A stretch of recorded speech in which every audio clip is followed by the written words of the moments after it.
What's going on, guys? Thank you for tuning in to the BS Show. Happy Friday. We are a weekend away from Christmas, and I hope everyone has a Merry Christmas and a Happy New Year. And I wanted to take a minute and drop a video since I did one last week on the whole GOAT conversation, and Allen Iverson put out his top starting five, and everyone, this is an ongoing debate all the time. But I wanted to have a little bit of a discussion about why we never include Larry Bird into the discussion of at least top five players of all time, if not make an argument for the GOAT. So those of you who don't know the hick from French Lick, Larry Bird, this guy was a killer. Coming into the NBA, he was about 6'9", white guy, ugly as can be, blonde, shaggy hair, and this guy was like no one the NBA has ever seen. He could shoot the ball. He could pass the ball. He was very flashy, even though his athleticism was very limited. Whenever he jumped, you could barely slide a piece of paper underneath his feet. I mean, and he will contest to that and admit to that every day of the week. You know, for a guy who went to Indiana State University, he went to the national championship game in 1979 and lost to the one and only Magic Johnson, who was at a much bigger school at Michigan State. Larry Bird went on to get drafted by the Boston Celtics, and then through the 80s, they had the best rivalry probably in NBA history between him and Magic Johnson's Los Angeles Lakers. You know, Larry Bird has so many accomplishments under his belt, and he gets no credit for it because we are a society that we like the new, the next big thing, and we don't really ever pay homage to those that came before us. And Larry Bird is worthy of GOAT status for sure, in my opinion. And, you know, from going to from going to Indiana State, taking them to a national championship game when this school was never on the map, to going to Boston and having the rivalry between Magic Johnson and himself, winning 3 rings, winning 3 MVPs, I mean, a 12-time All-Star, and not to mention he was a major factor on the Dream Team.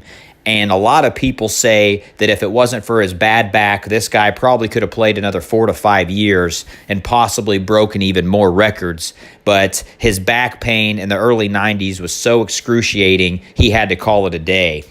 But, you know, if you compare his numbers to LeBron James at 30 years old, Larry Bird beats him in points, rebounds, assists, field goal percentage, and PER, which is the player efficiency rating. And no one ever brings that up. You know, for being a 30-year-old man, averaging 28 points, 9 rebounds, 7 assists, shooting 52%, which is almost unheard of today unless you're a center who dunks it all the time or shoots it from the block. You know, it's amazing. And to do that in a time in the NBA when it was very, very physical, defense mattered, teams schemed you. When you went into the paint, they knocked you on your butt. You could hand check. It was much, much more physical. And the game nowadays is completely polar opposite than it was back then because now you can't even hand check. You can't even touch the person. And today's NBA is tailored for scoring, which is why we have so many points per game, which is why players are averaging in the high 20s and low 30s so frequently now because it is a scorer's league.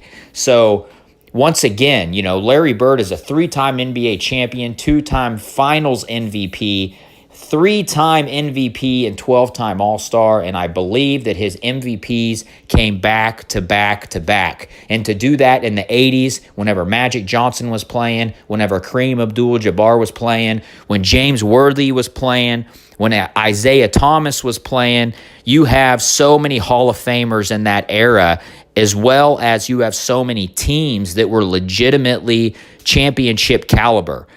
Guys didn't team up with each other back in the 80s. They wanted to beat each other. They had that competitive edge and that chip on their shoulder. They wanted to be the guy to take down the other teams. And Boston was doing that all throughout the 80s. Obviously, they're one of the most storied franchises of all times. But if you look at Larry Bird's numbers throughout his entire career, the guy averaged 24.3 points per game. He averaged 10 rebounds and 6.3 assists per game. So he averaged a double-double for his career. Not very many people have done that.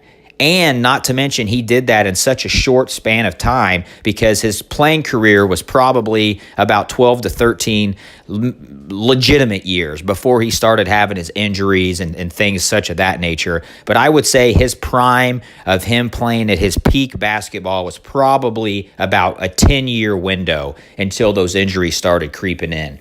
But we need to give Larry Bird more credit for the stud of player he was. Every time I do my top 5 players of all time or create, my all-time starting 5, Larry Bird is on it every single time because the dude is a straight-up killer. If you have not watched highlights or if you have not watched the 30 for 30 on Larry Bird on ESPN with the Dynasty days back when they played Magic, you must do that to really appreciate how good of a player he is.